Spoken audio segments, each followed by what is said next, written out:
देव द्वारा शिव जी से विवाह के लिए प्रार्थना।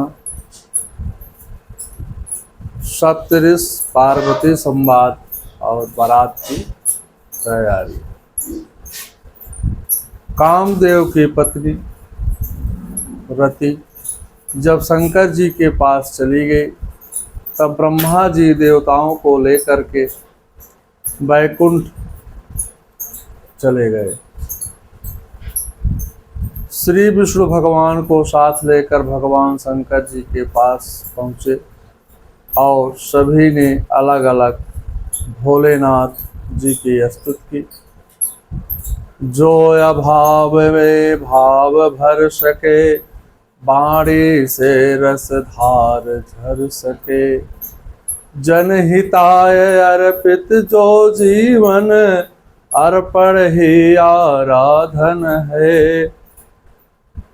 सभी देवता कहने लगे, हे प्रभु, आप संसार हित के निमित्त हमारी प्रार्थना को अपने मन में स्थान दीजिए। शंकर भगवान प्रसन्न होकर के कहने लगे, हे देवगणों, आप अपने आने का उद्देश्य बताइए। देवता लोग कहने लगे, हे प्रभु, आप सबके मन की जानने वाले हैं, अंतर्यामी हैं। फिर भी भक्तिवश हम आपसे विनती करते हैं। सकल सुरन के हृदय से शंकर परम उछाहु। निज नयन ही देखा चाहि, नाथ तुम्हार विवाहो। हे शिव जी, सब देवताओं के मन में एक ऐसा परम उत्साह है कि वह अपनी आँखों से आपका विवाह देखना चाहते हैं।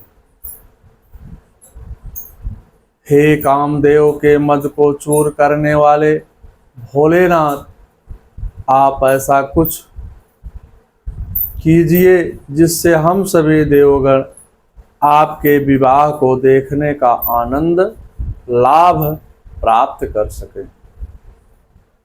आपने काम को जला करके काम जारु रति कहूँ पारु दीन्हा। कृपा सिंधु आयति भल कीन्हा।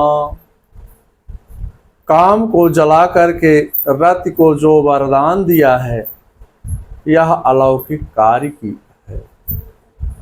हे प्रभु, आप सभी लोगों के प्राणी तारकासुर के अत्याचारों से पीड़ित हैं।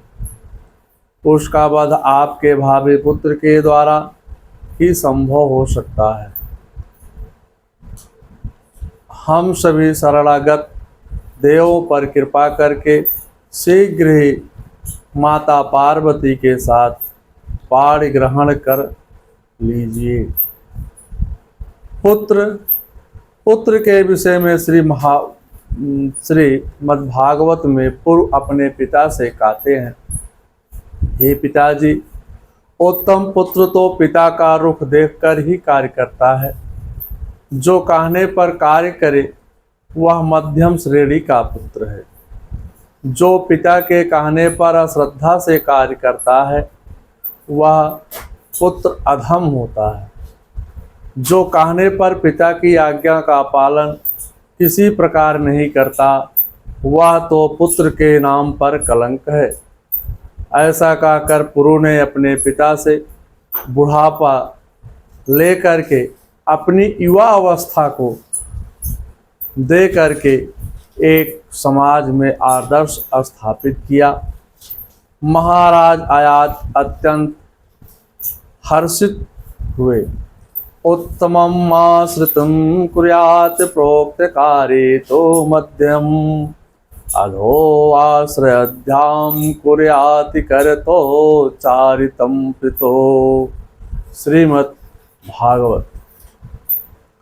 ब्रह्मा जी की प्रार्थना सुन करके तथा श्री रामचंद्र की जे वचनों का स्मरण करके भोलेनाथ जी ने प्रसन्न पूर्वक विवाह करने की स्वीकृति दे दी।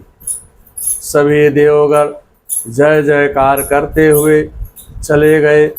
ब्रह्मा जी ने तुरंत ही सप्त ऋषियों को हिमांचल के घर सूचना देने के लिए भेज दिया। ऋषिगण पहले वहां गए जहां पार्वती थी।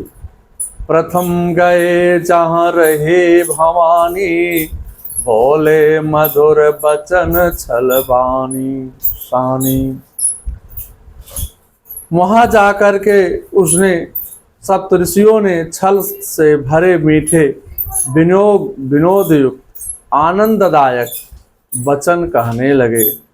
कहा हमार सुनहु तब नारद के उपदेश, अब भा झूठ तुम्हारपन जारो काम महेश। नारद जी के उपदेश से तुमने उस समय हमारी बात नहीं सुनी, अब तो तुम्हारा प्रण झूठा हो गया, क्योंकि महादेव जी ने काम को ही भस्म कर डाला है। मास पुराण का तीसरा विश्राम समाप्त होता है।